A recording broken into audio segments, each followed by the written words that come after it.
तेव्हा असंच मी जाताना जळूची मध्ये एकाने असं का शायनिंगनी गाडी मारली, मलाच त्यांनी कट मारला.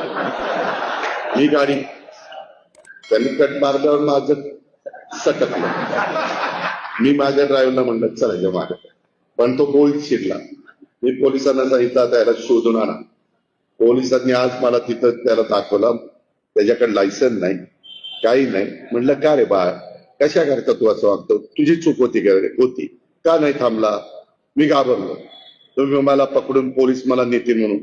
ही जी काही पद्धत आहे, अजूनही काही मुलं बारामतीमध्ये कुठंतरी मोटरसायकल, कुठं ते काय ते सायलेन्सर मध्ये पोलिसांनी पकडलं.